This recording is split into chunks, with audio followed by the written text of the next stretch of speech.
Now, there's no one way to make a glitch effect in Photoshop, but I will show you a few techniques so you can have a bit of fun and get creative to get the glitch effect that you're after. So I've got this image, and the first technique is to kind of bleed the colors a little bit. So the way it works is there's a few different looks you can go for. So if I've got this image here and I want to just simply separate the red and the green, or the red and the blue a little bit, I want to take this main background, drag it down to the plus symbol to duplicate it, and then I can double click on the gray area of the layer to get my blending options. And you'll see here, I've got red, green, and blue ticked under advanced blending on the blending options panel. If I just turn off the green and the blue and hit OK, I can hold down Control and move that across. And straight away, we've already got a bit of an effect with that, just with the red as it is. But we can also then duplicate that again if we want to. Double click on that blending mode, turn off the red, and then turn on the green, or the green and the blue, or just the blue.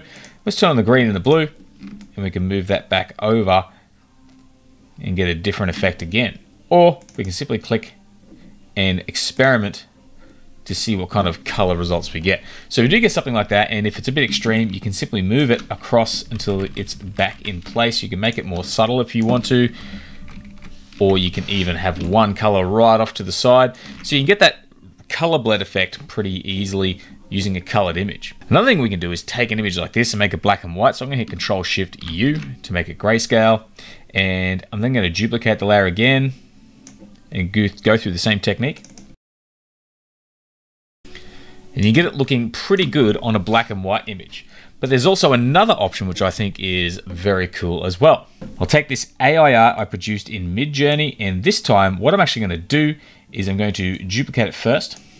I'm going to turn off that top layer, and on this layer here, I'm going to actually just, for one, we should be converting these to smart objects, so I'm going to convert that to a smart object. And then we're going to go to Image Adjustments, Hue Saturation, and I can colorize this layer. I can pick a color like a bit of a teal color or something like that, or maybe a bit bluer. And then when I reactivate this layer, I do the same technique. I activate the red because it's a nice contrasting color, move it over, and then we get more of a kind of duotone effect with our glitch. So that's another way you can do it. There's 3 different looks you can go for using the color blend effect. And now we can sort of stack more effects on top of those. Now the next step is to distort the image itself, and I'm going to show you the first technique for doing that is to use the wave filter. So when I've got my 3 layers over here, if one of these is the background, I just want to turn off the padlock to convert that into a layer. I hold down Shift to select all 3 layers, and I'm going to hit Control G or Command G on Mac to group that. I'm going to call that our image. And then I'm actually going to hit Control J to duplicate that, or as we did before, you can drag down to the plus symbol, but Control J is a bit quicker. And I can call this image distorted. Then I'm going to click on the group and go up here to this menu and merge the group, or hit Control E or Command G. So now I've got a rasterized image I can distort. So to use the wave filter, I go to Filter, Distort, and Wave. Now this looks nothing like what we want over here. But so there's a few things we can look at. First of all, we want our distortions to be more of a square color. So we're going to click on square. Now this again looks pretty horrible. But one thing you'll notice is down the bottom here, I'm going to start down the bottom, and it's not really going to be in this sort of order, but we've got horizontal and vertical. So this means we can choose to distort it vertically or horizontally depending on what you're after. So if I take this horizontal down, we get only a vertical distortion.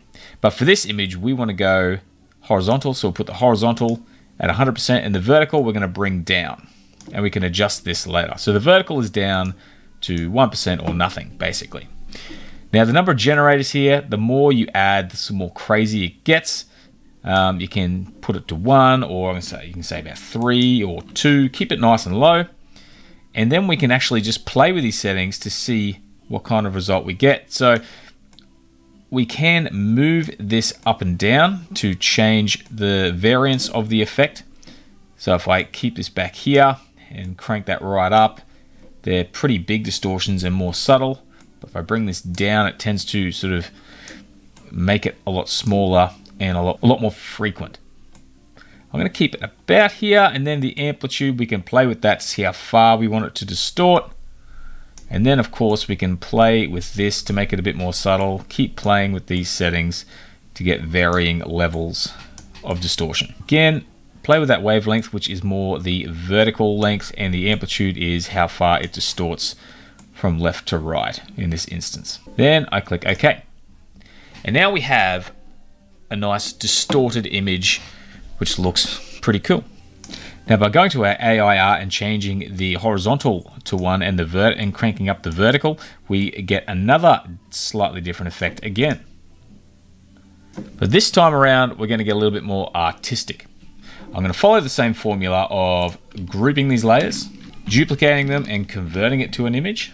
But this time, what I'm going to do is instead of distorting the entire thing, I'm going to do a different process and select various bits and pieces. So I can actually now grab this rectangle and just draw a series of rectangles where I think the distortion suits best. So I can zoom out, and I can create some big ones to start with that are really going to show up, and a bunch of little smaller ones. Maybe I decide to go around the eye here and go around here a little bit.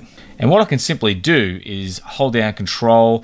Now this will actually change the layer. This is not non-destructive, but if I hold down Control, I can move these elements over a little bit, or even better, I can duplicate this layer again. So I hit Control J, and it duplicates that layer with just those pieces. So I can move that across and actually take a little more control over that effect.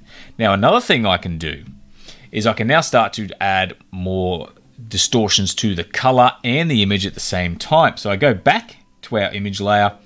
This time I select a few other areas, some blocks, maybe one big row down the bottom here. Hit Control J to actually duplicate that again. I'm going to move this one to the top, and I can just go, there are a few things I can do here. One, I can go Image, Adjustments, Hue Saturation, or Control U or Command U, and I can actually just change the hue of these areas and get a slightly different effect. I can colorize them if I want to get something that's going to be nice and bright and stand out. And I can also do the exact same thing again by highlighting other areas here, there, wherever I feel like it will look good. Hit Control J again to duplicate that, drag it to the top, and I can just hit Control or Command I to invert those areas if I think they'll look good. And if some of them don't look good, I can then chop certain pieces out, or even thin it out a little bit to go from there. Another thing you can do also is play with the layer blends. I can now go in and play with some of these blends to see if I get a cool result, maybe using hard mix. As you can see, we get some hard colors in there, and seeing what kind of results I get, I can tone that down a bit. You can see how we start to get this distorted effect happening here. This one is a little bit more artistic because we've taken control over those elements. Now another thing you can also do is I prefer not to go too much around the face. A little bit is good, but if I select around here, around there, around here, around there again, once again, Control J to duplicate, move these to the top. I can go to Filter, Blur, Motion Blur, and just kind of blur some of these areas a little bit if I think that that's going to work. Bring the opacity down, and create a few more nifty effects that way. Now coming back to this original image, you can see we've got our image which is distorted here. If you find that's a little bit too full on, especially if you want some of the eyes to show through, just go through and select some of these areas and Control Shift I or Command Shift I to invert, or select inverse, and then create a mask. And that way it will mask, leave those areas untouched and still show you the rest of the image.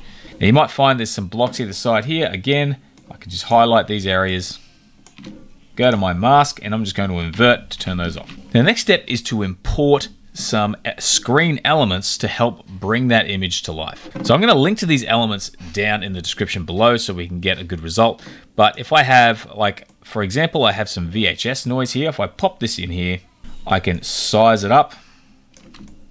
And if I put this on screen, I get this nice VHS noise element down the bottom here. I can also lay multiple elements, such as this here. Go color dodge even.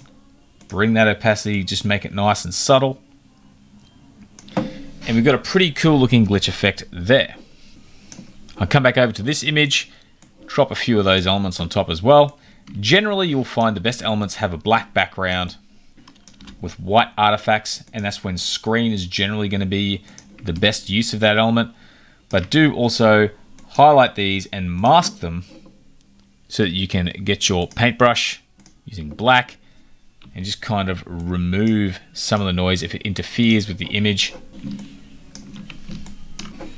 And play with it until you're happy. And again, those screen effects are linked to below. You can download those images and a few other ones I have there and try them out for yourself. If I come back to our AI art, I'm going to remove the distortions here. One thing we can also do with those elements is to actually import something like this, which is a little bit more vertical.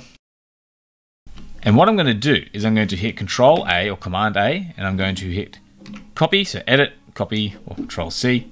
I'm now going to turn that layer off, hit Q for quick mask, or hit this button down here, and now I'm going to paste, so edit, paste, that in place. And what I can do from there is I'm actually going to quick mask out, and again I'm going to Control J this group, hit Control E to convert it to an image, and then I'm going to mask that image, and you can see how our mask matches the image we imported. And what I can do is then also click on this and use my curves, image, adjustment, and curves to kind of just tuck in the white and the black to get a harder mask.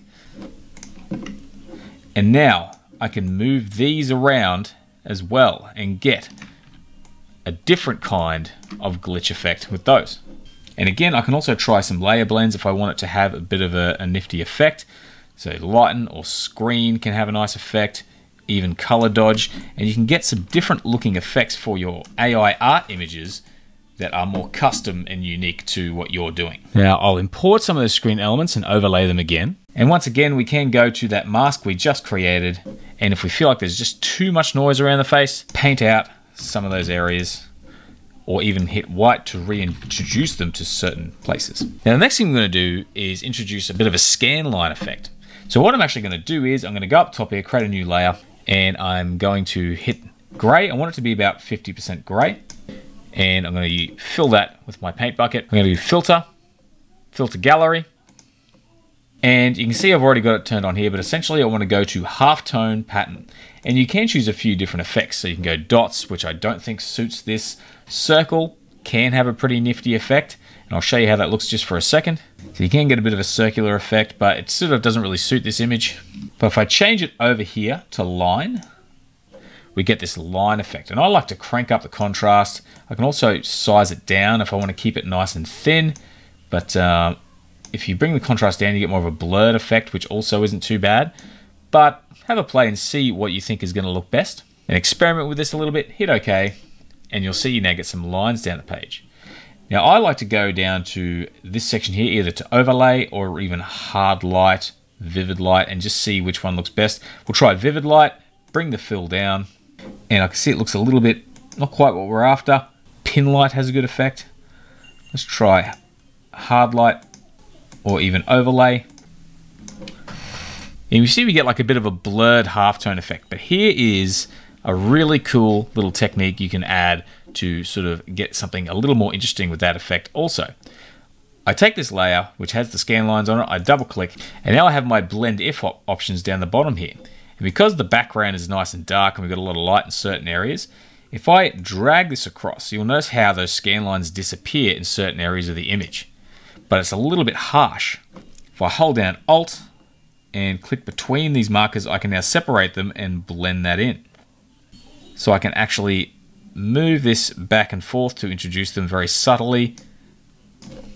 Click OK. And now the scanline effect appears on the light and not so much on the dark. And you can then further experiment with some of these layer blends as well. I can go to color dodge, bring that right down, and get something that's really sort of in your face. Or turn it down back to overlay, bring it down, and keep that nice and subtle. That is a bit of a full-on effect with that one. But try it on something like this image here, and And you can see how it adds a little something to the overall look of the picture. So that is how you can create a bit of a glitch effect using a couple of techniques I like to use, but there's also more. You can get better scan lines in this. I'm going to pop a video on the screen right now. Check out that if you want a better scan line effect. There's a few more options there you can play with. Otherwise, I hope you enjoyed the video, and I hope to see you again next time. Thanks for watching.